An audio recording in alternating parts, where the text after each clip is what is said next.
用简单的食材做出健康的美味。大家好，我是老王。葱油鸡很多人都爱吃，可在家做总是又干又柴，还不入味儿。今天就教大家葱油鸡最简单、最好吃的做法，不加一滴水，上锅一蒸，出锅就是鲜嫩 Q 弹。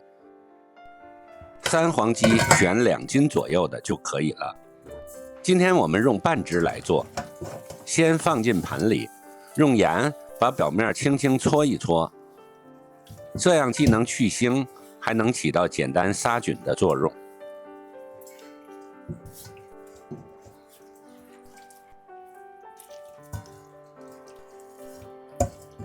接着用100度的开水把鸡肉烫2到3分钟。这一步很关键，烫过的鸡肉口感才会脆爽有弹性。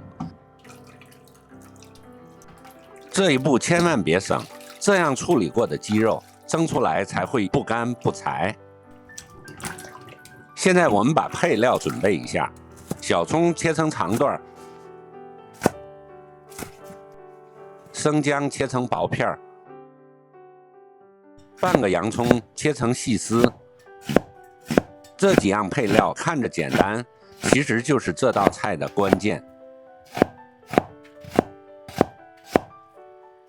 葱香、姜香，再加上洋葱的甜味，一起慢慢炒出香气，味道会特别浓郁。鸡肉烫好后捞出来，装进盘里，表面放几片姜，直接上锅蒸，中火蒸20分钟。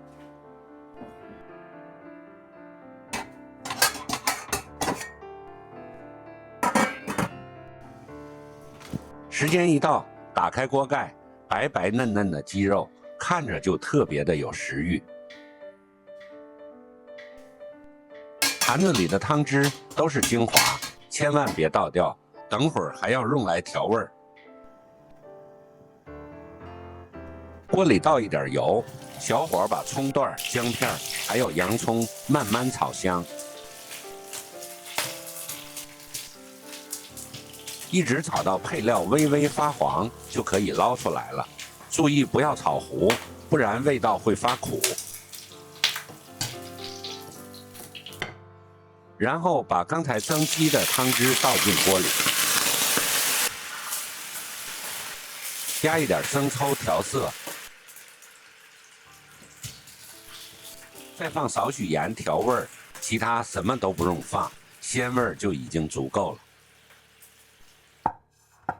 蒸好的鸡切成块，整齐摆放盘中。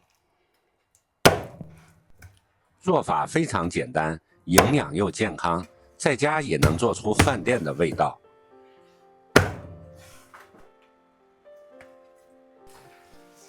把刚做好的葱油汁淋在上面，这道葱油鸡就完成了。你看这鸡肉鲜嫩 Q 弹，色泽漂亮，味道鲜美。谢谢大家收看，我是老王，欢迎订阅老王小厨，我们下期再见。